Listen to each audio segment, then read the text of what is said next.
Broadcasting live. It's America's longest running talk show on computers. It's Computer America, bringing you the biggest names in technology with guest interviews, new products, and your emails. Listen live at computeramerica.com on any device around the world. Email the show at live@computeramerica.com or find us on social media. Be sure to check out our website for contests, giveaways, show notes, live video stream, podcasts, and more. You're listening to Computer America.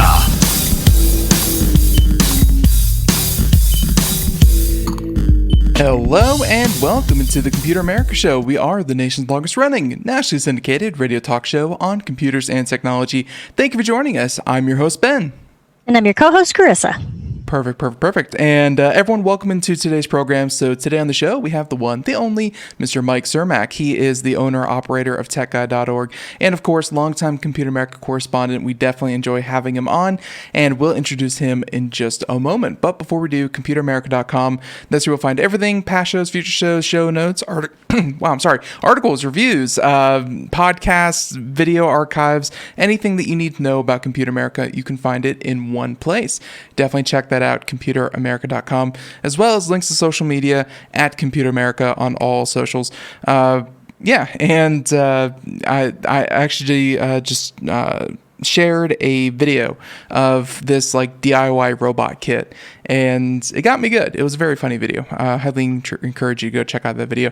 But yeah, so with that being said, Carissa, we're just going to go ahead and kind of rush into today's show. But of course, Carissa, anything you what's going on? How are you? Doing okay, just kind of hanging out. Nothing really exciting happening right now, but having a good day so far. How about you? To make exciting things happen, you have to. That's what we pay you for. But right. Okay, that's fine. So everyone, let's go ahead and bring on our guest. And once again, longtime Computer America correspondent. And apparently he does know Jack, the one, the only, Mr. Mike Cermak. Mike, how you doing? Hey, I'm doing great. How are you? Sorry about that. We were just finishing up. So I should, tech support guys, an awesome site. You should go there, get free technical support. But sometimes we just goof around and have fun. And especially with this little pandemic that's been going on, we all felt like we needed some extra like social interaction. Mm-hmm. And we've been playing You Don't Know Jack type games recently. And it just happens to be that we were doing it just as the show was beginning. We were like at the last question. I was like, I'm sorry, guys. I got to go. Let's see if we can do it. The only way I'll forgive you is if, of course, you won. So I need to know. It's so funny. I totally did. Okay, there you go. Perfect. I forgive last game, you. Just by the skin of my teeth, too. It was a great comeback. And the last question, it was wonderful. You should have seen it. Join us in next time. Absolutely. And yeah, I gotta say that I did the exact same thing. I was just telling Carissa that I won my game about 3 minutes before the show. So what were you playing? TFT, which is kind of like an offshoot of League of Legends. I don't know if you ever... Okay. I've heard of it. I've never played it, but I've heard of it. Well, League of Legends has been around for about 10 years, and TFT, it's almost like a mobile game, but it's kind of like a mix between kind of like poker and like a traditional video game. There's like some elements of luck, which I really like. It's not all about skill. Like you can actually do really, really well. And it's I highly recommend it, and I'll probably be streaming it on the channel here, whenever we're not doing the show, and working furiously 9 to 5 every day for you listeners. But with that being said, let's go ahead and just real quick introduce, of course, TechGuide.org, and then I wanted to run a troubleshoot problem by you, because hey. Do you remember when we used to do that? We used to, troubleshoot people's issues here live on the show. I had one recently, and for everyone out there who listened to yesterday's show, it's the same issue. I haven't figured it out, and I think we're going to work through it. But we had some audio issues, which are almost as bad as internet issues in our line of work. So, but before we get started, if you have a question such as the one I'm having, techguide.org, you can take it there, and then what can you do, Mike? Yeah, you go there, sign up for free. Tech Support Guy is completely free. You can go in, get a free account, and ask your question. It's all run by volunteers, the folks who are in here hanging out, doing the gaming, and who are now switching over to watch the live stream of Computer America. But they're usually hanging out there looking for questions to answer. And while you're there, there's probably someone's question that you can answer as well. It's all paid for by advertisers and donations, and it's just a community of people trying to help one another out. Perfect. And so with that being said, I'll go ahead and unfortunately, Carissa was there, and the way that I have kind of the show set up in the background here, there's 2 different channels, and one of them has myself and the show sounds and things like that, things that I want to come through all the time, and then I have another channel set up for the guest and whatever, so that if something happens, I can nuke them to orbit, and I can keep talking, and I can mute them, kind of as I see fit, because I like power. Now, that was my issue. The second audio channel that I have, Mike, I got reports from all of you out there. Thank you so much. When I'm actually doing the show and things like this, I don't check social media kind of live as I do it. But afterwards, I got all your messages, and you were like, wow, Carissa sounds horrible. And not that Carissa sounds horrible, but that she was kind of breaking up, and she was very garbled, and it was kind of like glitchy, I guess would be a way to describe it. All you audio nerds out there have the weirdest terminology for how you describe sound. It's like, oh, it's so warm and round, and it's such a round sound. But yeah, anyways, it was glitchy, and Mike, I gotta say that the only thing I can kind of clue you in on that I'm thinking might be the culprit, after a Windows update that went through last Friday, and I put it off so it was like last week's, all of my audio settings got reset after the Windows update, and it caused a lot of issues. And I'm thinking that maybe, just maybe, it had something to do with this issue as well.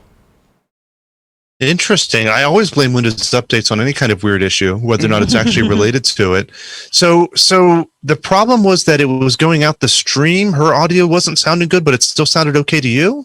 Anything coming through the Zoom call. So she sounded fine to me through the Zoom call, and everything sounded fine. And of course, I sound fine to her, through the Zoom call. But then when it was routing it to my recording software, and to my mixer, yeah, it was garbled and choppy and just all around really, really bad. So there was clearly something between the Zoom call and the recording software. Interesting. Yeah, I don't know. And I don't know enough about what updates were just pushed out to know if any of that should affect audio, but it's interesting that it would affect it only in that way and not more universally. You would expect that whatever your mixer is getting is the same thing as you'd be hearing. Yeah, and that's probably something I should have checked out. And this is probably the Windows 10 October 2020 update. That's probably what went through. No, that's actually the upcoming one. I need to find the one that was kind of most recent and see the patch notes. But anyways, the only thing I can think of, I use this software called it's like VB Cables, and it's like Voice Meter, and they partner with VB Audio. They have virtual cables so that you can kind of address different outputs to different inputs, and so you don't have to physically have a cable. It makes it easier to reroute these things. I'm thinking that unfortunately the recent Windows 10 update changed some kind of driver, changed something, and it messed with the proprietary software. And it could have even just been a driver update for that matter. I was thinking just generic Windows 10 updates, but it could have been a driver update that messed it up. I could see that. Yeah, that's interesting. Yeah, it was very unfortunate, but like the thing is, like I still don't have a fix. I have everything being routed through my channel, so it'd be much harder to mute you. But so don't take advantage of that. But I got to say that it's only when I use this particular virtual cable and not everything else associated with the recording software. So I'm thinking it has something to do with the audio cable. And because it's maintained by like a singular guy, it's like, it's one of those websites you go to. It's like, hey, buy the guy a cup of coffee.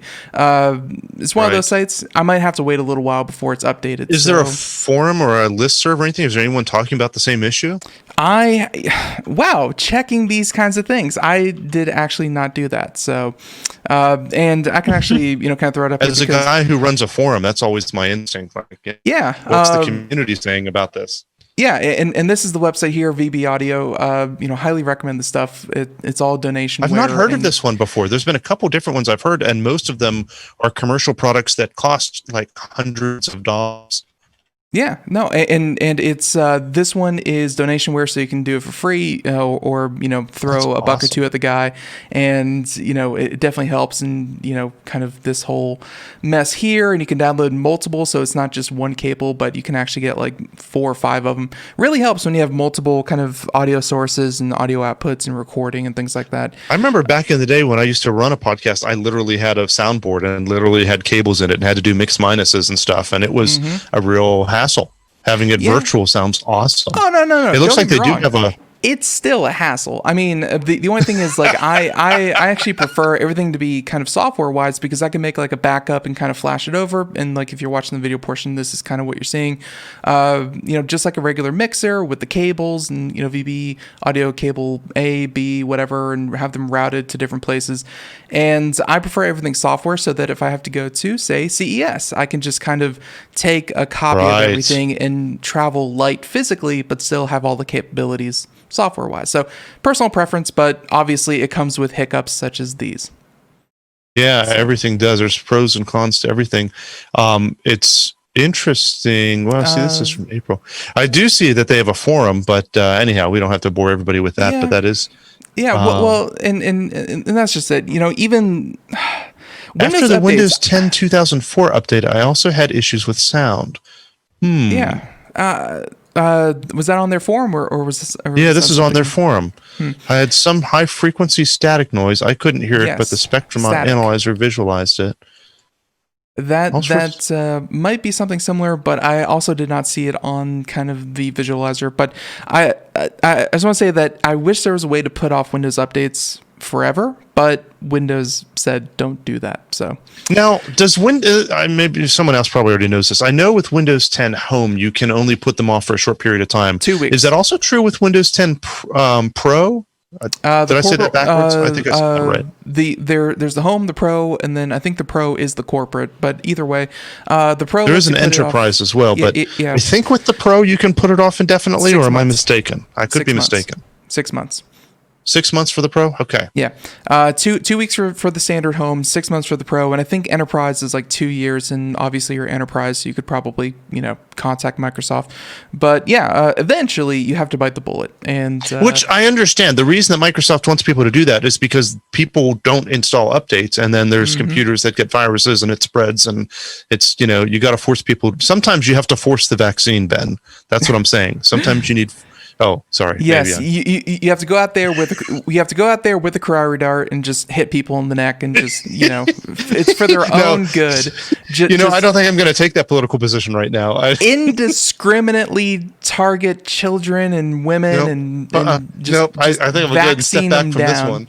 Okay, so otherwise, so that's an issue. But I understand where they're coming from. Is my point. I mean, you do want to push out updates and something.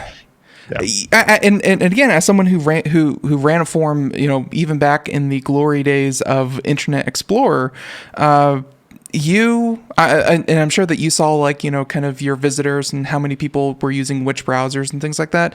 Because, as a developer, you need to make sure that all of the different versions of the browser are, support your, kind of your layout.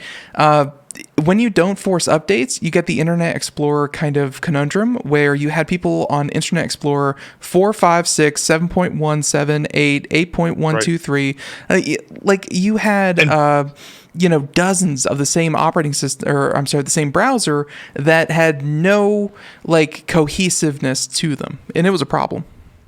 Yeah, no, it was terrible. And I mean, not only did you have so many people using so many different browsers and versions of those browsers, but people underestimate how different IE6 was from IE7 or from IE8. For the typical user sitting down there and looking at it, they all look roughly the same. There's a back button and a refresh button and a home button and whatever. Remember back when there were home buttons? But these days, but you didn't realize how different it was in the back end. Like you had to write code specifically for Internet Explorer 6, and it was the bane of our existence to try to make it do the newer things that the newer browsers would do, and it did so many things that were off spec. Like there's standards, HTML and CSS standards, and Internet Explorer 6 was just kind of its own little animal. Like I'm just gonna go ahead and render this the way I feel like rendering it. Why don't you go ahead and give me some special code just for people using IE6? Oh, that's terrible. And of course, for services, obviously we do these things kind of at our discretion, but then services like, government services and whatnot had to spend money to make sure that everything was supported. So, right. So probably after the show sometime, I'll go to the forums here and submit my own little question for people. And I got to say that Mr. Alexander Chaput, please help me. I see you online. You can. You're my only hope. You got this. So, with that being said, let's go ahead and continue on. So, recently our segments have, well, not really recently, but yeah, we talk about relevant news and, we talk about just kind of tech happenings. It's a lot of fun. Definitely enjoy these segments. And you sent over a couple of stories. Carissa has some. I have some of my own as well. And I think the first one is something that, whenever this happens to like Gmail, like even when it happens to Gmail for like 10 minutes, the world comes to a standstill. And it makes you realize, wow, Google could actually cripple the global economy anytime that they choose. So let's see. Carissa says, let me monitor something real quick. Oh no, speaking of problems. Huh? Yeah, Carissa's saying that it's not operating or not working right on our end. Yeah, it's starting to sound strange to me. Yeah, that's just our natural voice sounding strange. That is certainly, but it's so weird because Carissa sounds just fine to us. Let's see. She sounded fine to me, yeah. Yeah, so, She sounded human to me. Yeah, so I know where to go. So, let's turn that off and monitor this.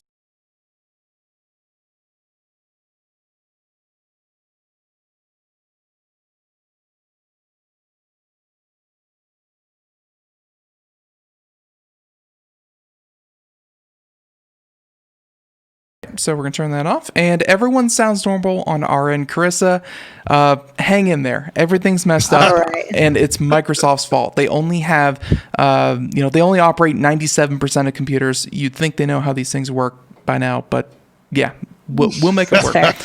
We'll give them a call later. I'm sure they'll be right on that. Yeah. So, and of course, for everyone out there, we were muted for just a second. But okay. So with that being said, let's go ahead and do computer and technology news. And like I said before, whenever services go down, and especially well-used services, not good. And this particular one you have here is, well, Microsoft's and their Office 365 and Outlook. When did this happen? I actually did not notice. Yeah, so today I noticed because my phone didn't stop ringing because we have my real day job is IT support for small businesses in the area here, and that people let me know when Office 365 is down, or now it's called Microsoft 365, and it was down pretty hard here today around 2:15 Eastern time.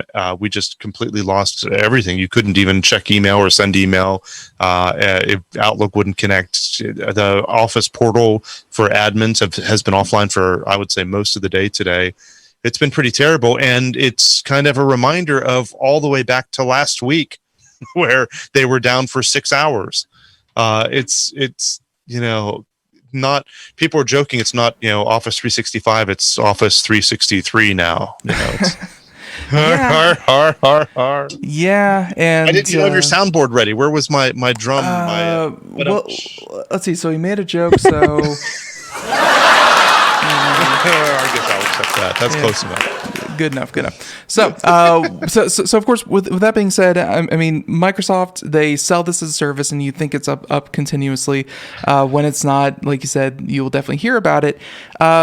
Microsoft, like 2 weeks ago, we covered this on the show, Carissa, that they are offering, not Outlook in particular, but at least their Office. They will have kind of not as a service, like a standalone 2021, like Office 2021 that they'll be selling as well, which, hey, is kind of one of these reasons. They don't, companies that have a lot of employees, they don't want to have to rely on Microsoft to always be up, and they can just have Microsoft Office 2021. So that was pretty interesting that they were going to come back out. If you're still purchasing the desktop version separately, the big upfront cost is there, but then you still have someone who's hosting your email, unless you're running it in-house. And that's kind of what I was discussing with someone earlier, is I don't know because we used to run our own Exchange server. We used to have a lot of customers who would run their own Exchange server and use Outlook for their email. And now we and almost all of our customers have switched to Office 365 for email hosting.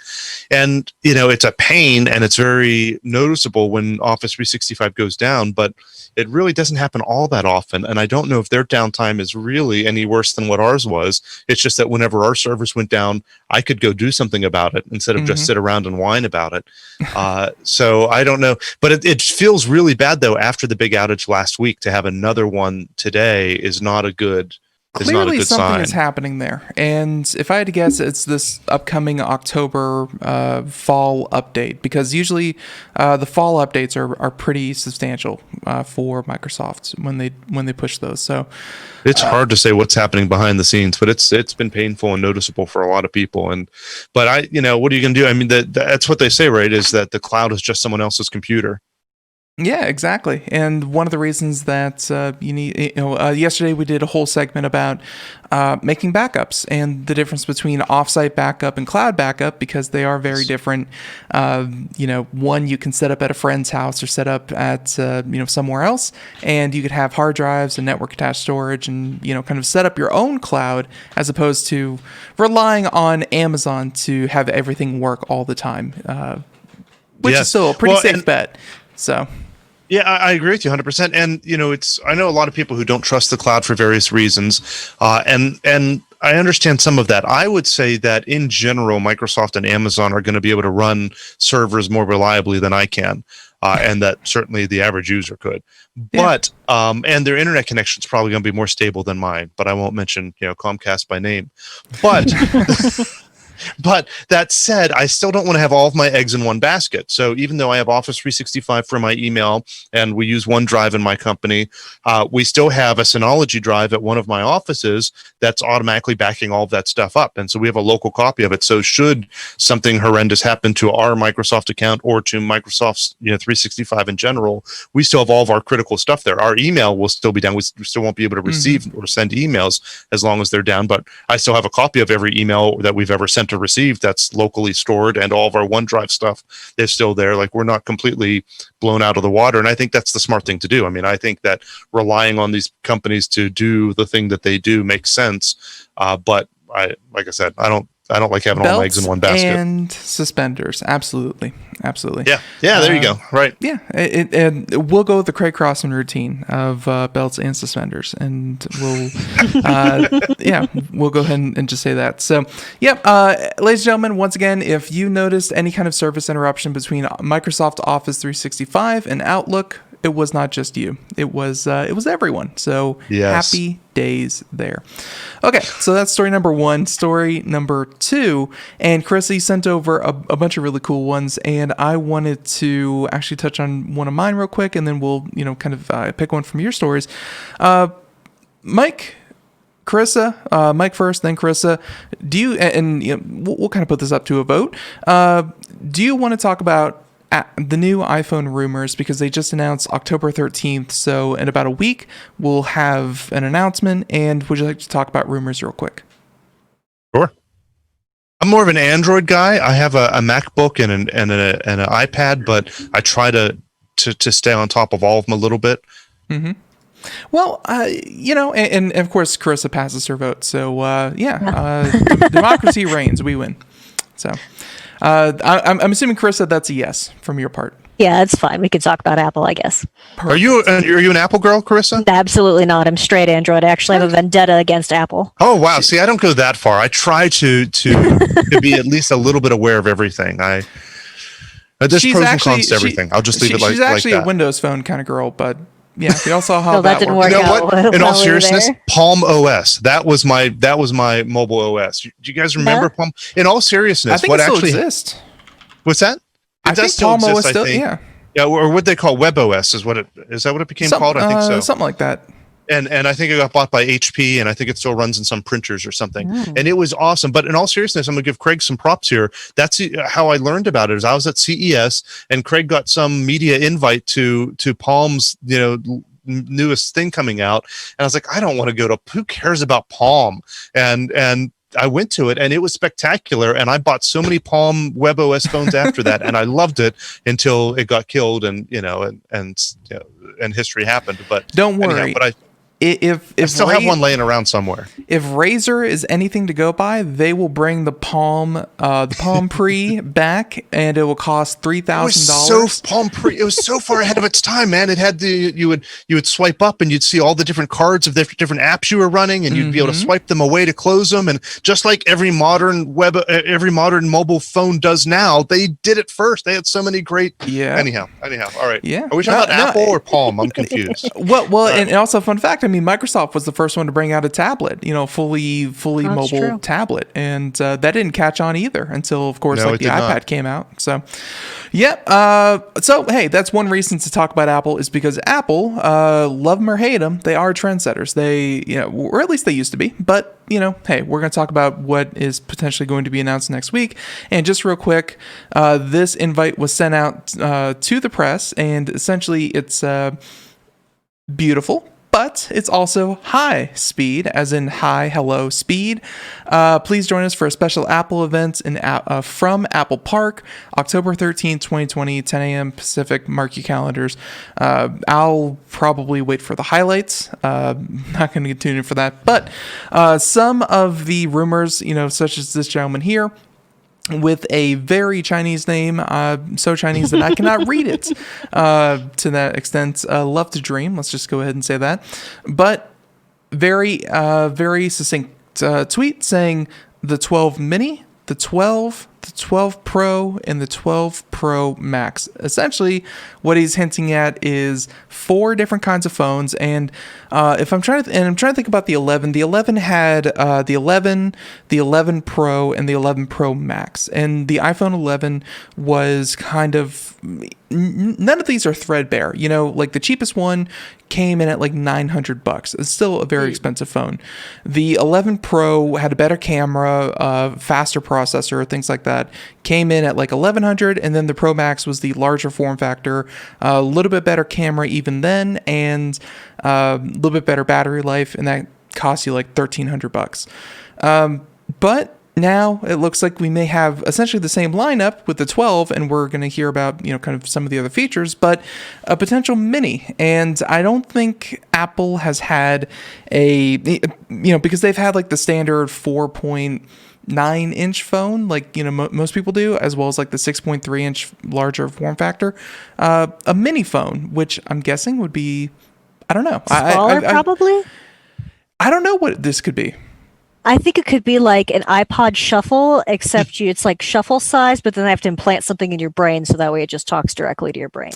The iPhone, and it's an implant into your eyeball. Yes. You heard it here first.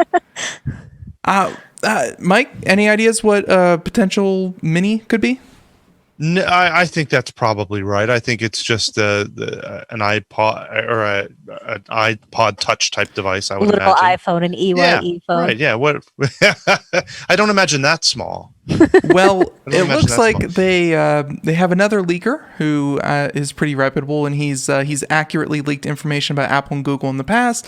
And ladies and gentlemen, if you're wondering how they get these things, these things have to be made available at some point. So when Apple places orders in China for 10 million 5.4-inch iPhone cases, it's a pretty safe bet that this is going to be an iPhone of these dimensions. So like the parts all together can tell you, kind of what is being built. So there's a lot of people involved in the supply chain. So it's definitely someone's going to leak it eventually. Someone's going to leak it eventually. And this gentleman says that the Mini looks like could be a 5.4-inch phone, whereas the other ones, and I got my numbers all mixed up, but anyways, standard phone, 6.1-inch, and then your 6.7, which is your max, and then the mini is 5.4. So I guess as and it's very similar to what was the old size of the old iPhones. It's kind of going back to the old like days the of it, right? iPhone 4S size. What was that? That was of course they had those huge bezels. Yeah, they did 4.5-inch. So it's a little bit bigger than like the 4S and the I bet 5. it's a similar chassis size. I don't know what the term is that I'm trying to come up with. I bet the screen's a little bigger, but I bet it's similar, you know what I mean, to dimensions of the entire device. It looks like the 5S itself was even like a 4.9 inch screen. So it's even like a little bit bigger than those phones, but yeah, so we're not going to like ancient history, like, this is unusable, because I think screen real estate has taken up so much, has taken such an importance. But yeah, you're looking at a 5.4 inch phone. I guess the price is what is going to set it apart, because OLED 5G on all these models, LiDAR on one, and we can talk about that in a second, because that's an interesting technology that normally costs a whole lot. But anyways, and it's already included on some iPads. Yeah. So what is that piece of technology anyway? Mike, go for it. Like, what is that? So it's magic is what it is. It allows the device, unlike the rest of the device, right? It allows the device to see in 3 dimensions. So it can, as you look around in the room, it can very, very accurately tell how far away it is from the different objects in the room and see. Yeah, there you go. Yeah, like that. And surprisingly accurately, LiDAR has been used in self-driving cars for a long time. It's not what Tesla's used, but it's what Google and a lot of other companies have used for their self-driving, because it's very accurate and can see very far. And it's anyhow, I don't know what to say about it, but it's magic is what it is. Yeah, it looks apparently like magic. I don't know who made this image. The higher end iPads have included that, and there's some tools. There's very few apps that really take advantage of it yet. Like, they have things where you can measure the dimensions of your room and things like that just by like looking around. I mean, it's super accurate to be able to do that. And I think we'll be seeing more and more apps take advantage of it. And it doesn't surprise me a bit that some of the higher end phones are going to come out with it. It'll be interesting to see what people develop that will take advantage of it. Yeah, LiDAR is already, and by the way, I don't know who made this image, but good for you. LiDAR. I don't think that's the face Musk would be making with LiDAR. He's not a LiDAR type guy. He says it's too expensive for production on self-driving cars, and that they can do it with just video cameras. The original self-driving car by Google used LiDAR, and I think one of those cars cost like $250,000 to now, of course, make. Yeah. The LiDAR that they use in the iPads is slightly different. Yes.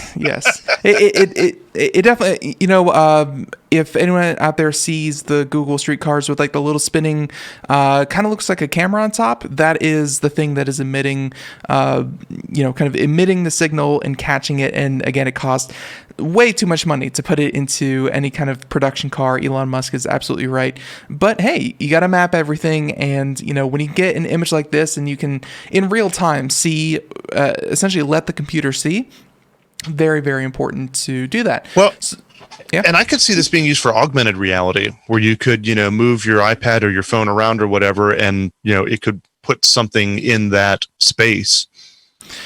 LiDAR is a great use for that.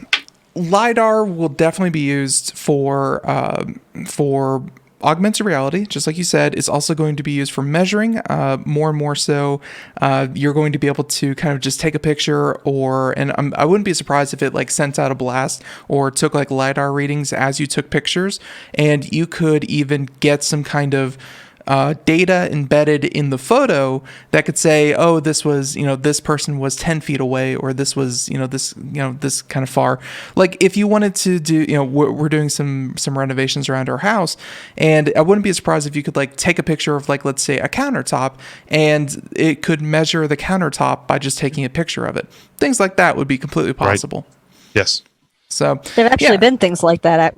When I worked in the event rentals, we had a supervisor who had this device, and he could take it, and it had like a laser on it, and he would like trace the shape of something, and it would tell him, how big something was. So I don't know if that works in the same way, or if it's slightly different. And there were measuring apps that used just photos before, but then you would always have to have a baseline, and they just weren't as accurate. But these things, I mean, with LiDAR, it's going to be super accurate. Yep. And here's what I want to know, Ben. Yeah. Is it going to have a fingerprint reader? One of the iPhones. I can also imagine, speaking of fingerprint readers, fingerprint reader would obviously be for identification, but with LiDAR and, again, take not a picture like that, but a picture like this, and this is like far away. This is trees and a car and a roadway and sidewalks and blah, blah, blah. But having, being closer up, you could probably, up until this point, Apple has been using their Face ID with 36 different markers on a person's face. I would not be surprised if they used LiDAR to map a person's face, and then that would, that would be a much better improvement to Face ID. I don't think a fingerprint reader is going to be anywhere near this thing. I think that Face ID is here to stay, and it's only going to get more and more accurate. I think you're right. My problem is that I wear a mask during the day. Yes. Well, and hopefully everyone out there does. If you're out and about. And I switched recently about, I don't know, just mid-pandemic, 6 months ago or so, maybe a little bit less than that, from my Pixel 2 XL, which I loved dearly, but it finally broke, to what was the newest one at the time, the Pixel 4 XL, which is why Android then, Google then felt comfortable. Yeah, and Google just felt comfortable, releasing some specs on the 5 recently after waiting for me to purchase this one. Right. But the biggest thing I miss going from the 2XL to the 4 is there's no fingerprint reader anymore. It's all Face ID, and I hate it because during the day I didn't realize how convenient it was to pick up my phone and be able to put my finger right there in the center, and it was unlocked.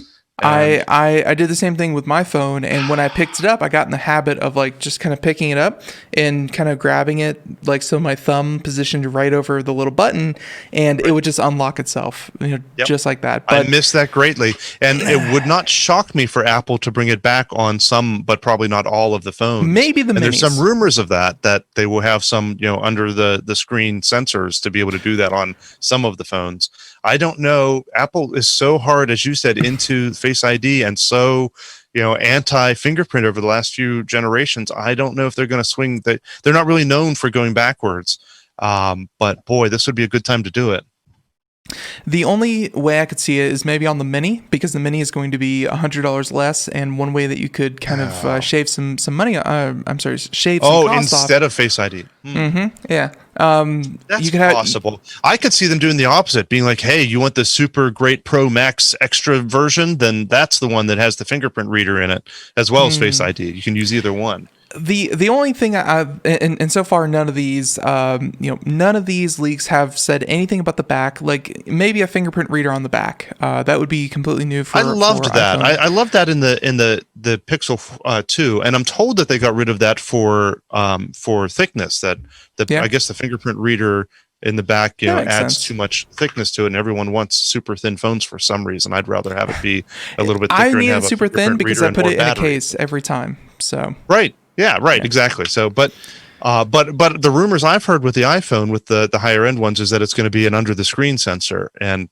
who knows? It's all rumors, but I would like to see that. I'll say. Right. So, just real quick, and that would convince Carissa to switch to iPhone. That's what I heard. Doubt it. Yeah. But some of the other rumors that they have said that may come is 3 cameras along with the LiDAR sensors. So there's going to be 4 dots instead of this is the latest phone, so it has 3 right there. The next one will have 4. They said it will have a Face ID sensor array, which will be a true depth camera. It's smaller this year, shrinking it down to the overall size of the notch. So essentially, instead of this notch at the very top, you will have probably something that looks like a pinpoint. More screen real estate. Good. Let's see. So the overall size of the notch is down, and aluminum housing, stainless steel. Yeah. So there you go. Even rumors, the biggest rumors, the hardest hitting news, maybe even a blue color might be coming. Ooh. All right. Clearly, we have tapped this whole thing out. So are we assuming it's going to have 5G?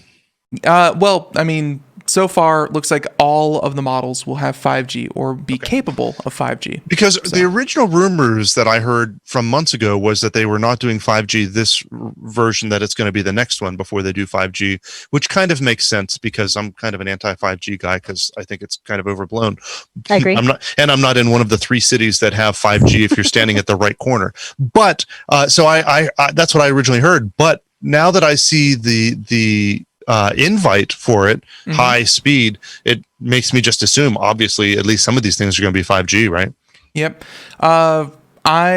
We've said that on the show before that 5G, like the possibilities are really, really cool when you get it in 2025. It's going to be great and you will love it. Maybe. I don't know if it's even going to be great and you're going to love it, but it's going to be a step forward. Maybe if you're in the right spot. Well, Mike, if you, if you're so excited about 5G, Chris and I just did a story the other day about the upcoming 6G that should be start being tested sometime soon. I'm not upgrading my phone until I can get 6G. I'm not doing it till I get like 8G. This is ridiculous. At some point, they're just going to run out of Gs, and I'm just going to get a house phone again. It's fine. At some point, you're going to run out of Gs, and you're just going to have to go to H. Yes. Hey. Oh, wow. You get the sound effect. Honestly, I just wanted to use the sound effect, and that was a horrible joke. But okay, so there you go. That's that story. Picking the next one, Carissa, you sent over a number. I'll let you go ahead and decide which one of these really caught your attention. Oh man, I want to do today. that last one, especially because we were talking about the uses of the LiDAR and AR. Yeah, AR is super important, and who's a good boy? If you're wondering why I said that, ladies and gentlemen, if you're watching the video portion, you can see right here who the good boy is. No, not Mike. It is actually this Rottweiler? I'm assuming Rottweiler. Cyborg Rottweiler? Yes, wearing augmented reality goggles. That is something Beautiful. different. So, and by the way, this is not just someone who has strapped goggles onto their dog. No, this someone is actually the U.S. military. The U.S. Army is putting AR goggles on military dogs to better guide them. Dogs wearing goggles are the cutest. Just look at the photo. Obviously, you can see it there. They're called Doggles. Yeah, I have tried them on my dogs. They shake them off immediately. They don't like them, but it's cute when they actually accept them. And now they have an augmented reality device designed specifically for use by canine members of the military. This is a complete aside, but I just want to see if I'll test Carissa first and then I'll test Mike because Mike should know this. Carissa, why? What did the recent introduction, and by recent I mean like the past 10 years, of high definition television do for dogs? That's a very clunky way to ask it. Yeah. Why did dogs suddenly start watching TV more and more in the past couple of years? Oh, probably because they can see more of it because there's more pixels in it or something. More Maybe. pixels? Not quite. Mike, what do you think? I don't know. I'm going to guess it has something to do with color because they're. Oh, it's an idea. I don't know. That's a complete guess. No. Dogs can actually see in the.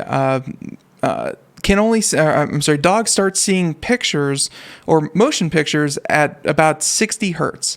And 60 hertz in traditional televisions, old CRT TVs, dogs would look at them and it'd almost be like a bunch of still images that kind of flickered and it wasn't at all good. But now with recent better TVs that are 70, 80, 120 hertz, dogs actually see motion in full vision on television. That's amazing. Fun fact. I don't know.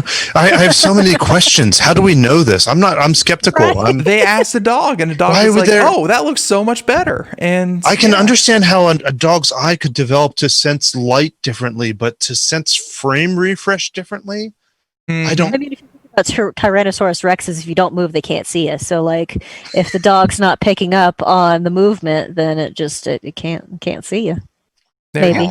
But yeah, so dogs, the recent technology advancements probably helped this one as well because augmented reality and virtual reality in particular, only recently have they like started to put in screens that have a refresh rate of like 120 or 144, which greatly reduces eye strain.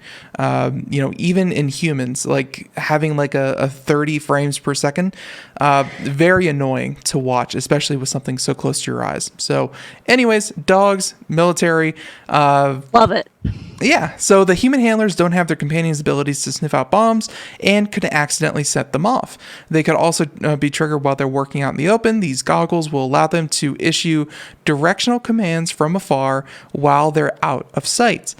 Now, the device was developed by Command Sight, which is a project for the Army Research Laboratory, and the goggles show the dog's visual cues to follow, and it also has a camera so that handlers can see everything their companions see.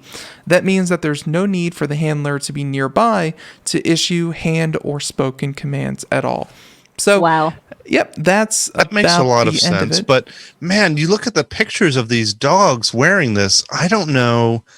I'm not a dog person. Really? But would your dog wear that? Depends. Usually, working dogs are trained at young ages to wear their vests and things like that. So I assume the goggles would be similar. Very, very true. Socks. Dogs are very, very good at adapting to what we need. Socks? Sure. But yeah, if these Army dogs need socks, then they will train them to do that. Unfortunately, have you looked at the website for Command Sight? No, I've not. How is that? Disappointing. Really? Oh no. Boy, you're right. You can subscribe to their email list. It's not even a picture of the product. It's just a dog. Like, he's not even wearing the goggles. Like, what? And then you can sign up to their email. I want my money back. You can subscribe to their email, which is about 3 years in development. So yeah, we'll see. But hey, I guess when you have that military contract funding, you don't exactly need you don't have to do marketing. As long as we're not going the Nicola route with it, I think we'll be okay. You got the one customer. You're sold. The Nicola route. Wow, that is wow. Spicy. Yeah. How about that? That was Sorry. interesting. No, Nicola's. We didn't say it was moving under its own energy. We just said it was moving. That okay? Complete side. Okay, cool. Dogs, goggles. Got it. Very, very cool. Isn't that crazy, Mike? That they had the gall, the audacity, the testicular fortitude to go to their audience and say, "Well, technically, we said it was in motion. We never said why or how. It was your fault that you assumed it was under the battery power that we're selling." Its own. Oh my God, that was. I've had so awful. many people over the last year or two tell me that this is the Tesla killer because I own a Tesla. I'm a big fan of Tesla. They're not perfect by any means, and Elon's not perfect either. But everyone's telling me, "Oh, this is the Tesla killer. Have you seen their new model? Have you seen this? Have you seen they're building a semi truck also?" And it's like, yeah, well, we need more. We don't want a monopoly. We want more than one company building electric cars. I think that's great. And then this comes out. It's like. After so much, and then of course, as soon as the FTC the FTC said that they're going to investigate, Nikola, the founder who bought a $36 million mansion in the middle of Montana or whatever, said, "All right, guys, I still believe in the company. Totally keep believing in it, but I'm going to step down and run for the hills. Peace out." Man, Nicola, Carissa, why'd you have to mention that? That just—I'm sorry. I love it. And so for everyone who doesn't know the story, I guess you guys have covered it before, but just a little bit. Oh yeah. Oh my! So they had the semi truck video, and there's people who've recorded videos of their own car. They take their car or their truck to this location and put it in neutral and just let it go down this hillside, and it's pretty funny. But the worst part was their response, and I just had to look it up again, saying that the company made the video called In Motion. It was never described as under its own propulsion or power drain driven. But you would think it was a car. You just assume totally that's a car and it's moving. But this is not how you respond to it. You need to be like, yeah, our bad. Like, we shouldn't have done. Not like, oh, it's your fault for assuming. They should have made it in the first place. That's not how you respond to this. That's not. They should have made it in the first place. If they don't have a truck that can drive, why are they making a product video? Trying to scam people and convince them they had something they didn't have. But for their defense to be, oh, we called it In Motion. We didn't call it under its own propulsion. Like that. No, this is the time where you back down and say, our bad. This is you don't double down on the title of the video. Like. And of course, Fort in the chat room, also raises the story that we covered last was that they were doing, Mike, you've been at this long enough that you know that when companies put out products, they put out press material, pictures and videos and stuff like that they want people to use. And one would fairly assume that this was one of those instances. They made this video so that the press had something that they could play on every channel when they talked about this. And then Nicola did not Netflix, YouTube content strikes for anyone using their video and criticizing them. So they're using our video, take that video down and take that channel down. Stop advertising for us. And of course they targeted specifically YouTube channels that were critical of them. So then of course Carissa and I spent 40 minutes talking about how awful they are. And meanwhile, Tesla just reportedly eliminated their PR department. Woo. Did you hear that? Well, yeah, I guess they discovered that they haven't actually been into the office in about 7 years, and they've just been drawing a paycheck because Elon Musk does it for themselves. Really, they have not had to do advertising of any kind because everyone advertises for them, and they don't do copyright strikes when they do.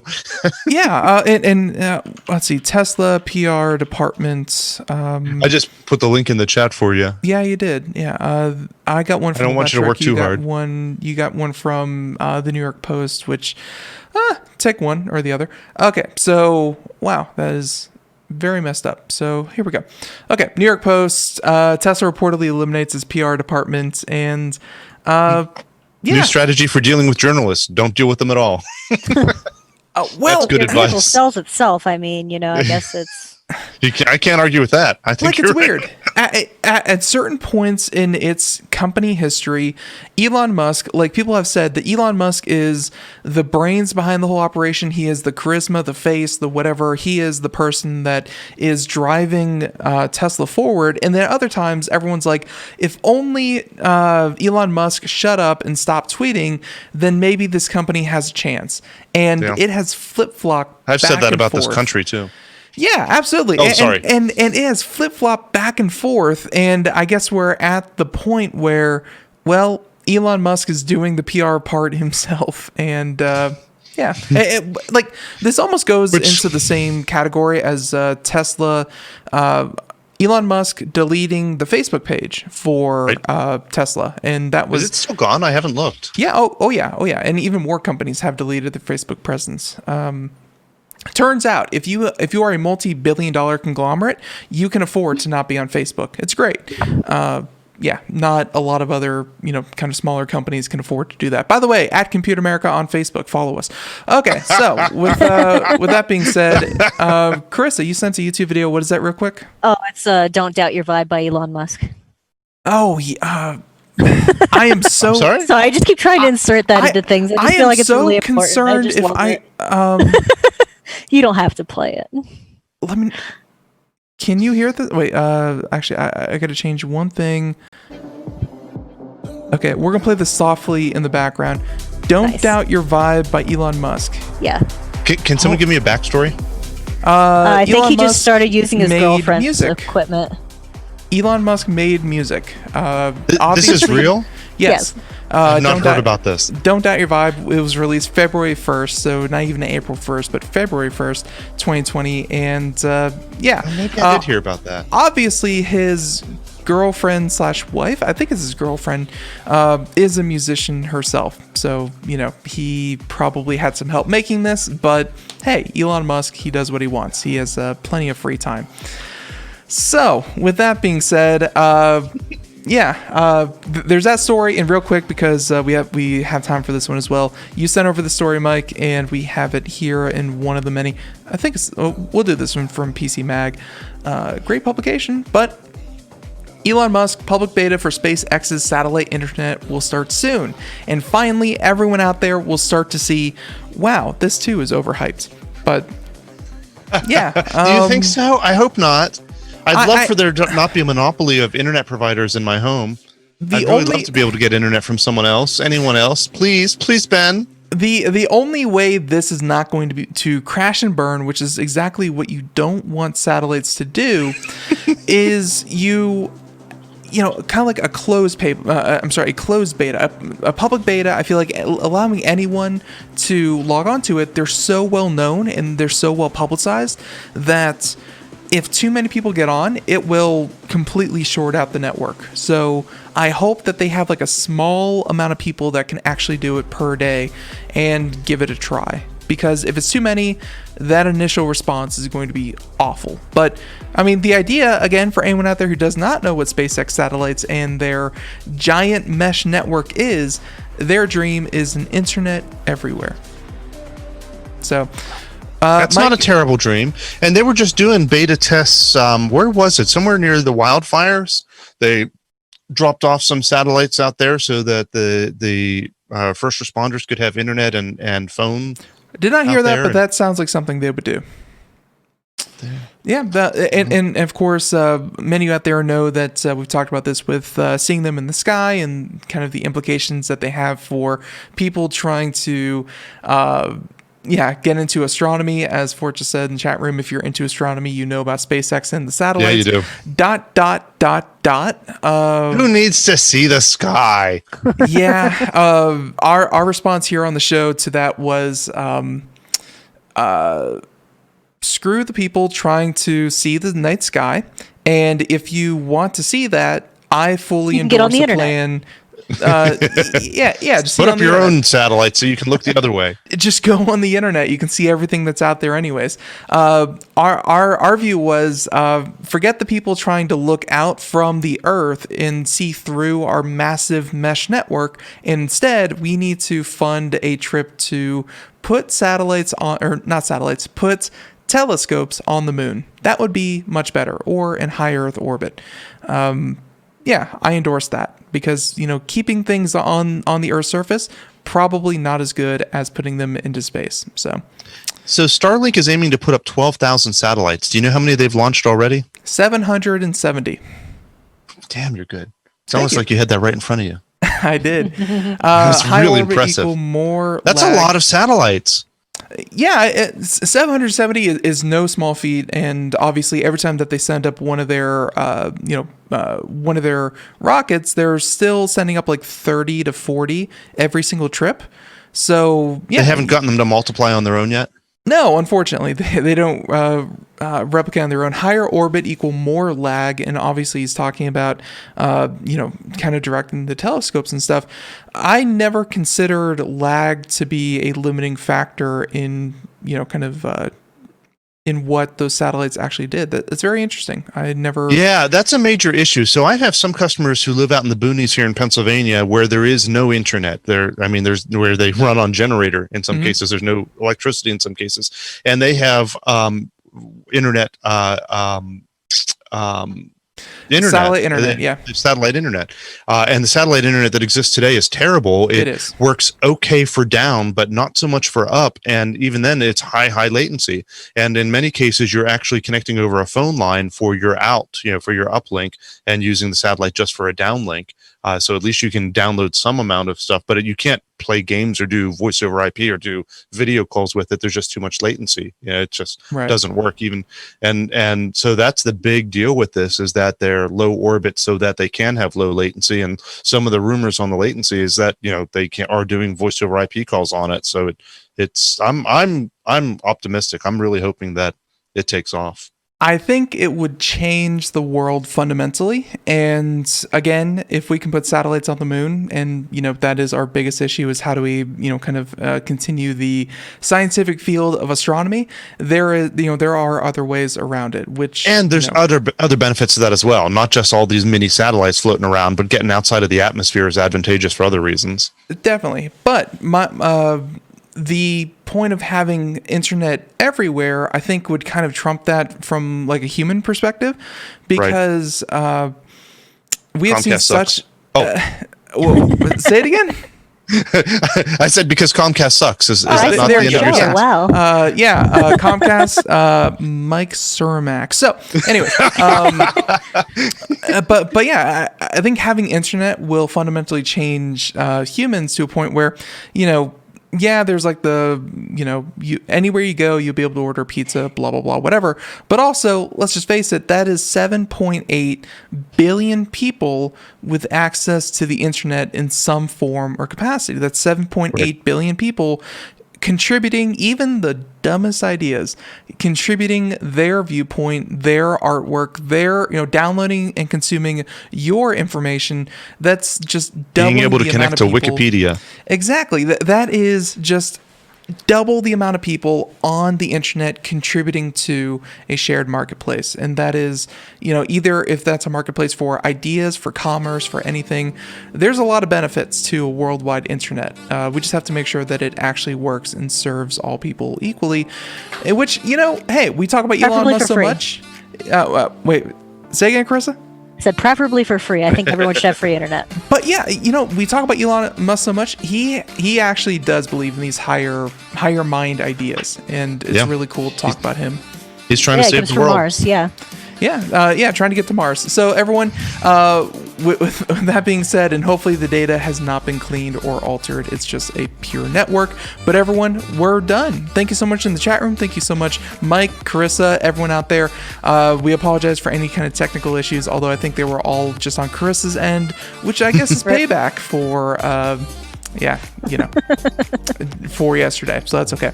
Everyone, if you want to find out more, computeramerica.com, techguide.org. You can, of course, find a link to it, computeramerica.com. Tech support takes you right to it. Have a great one. Bye, everyone. See ya.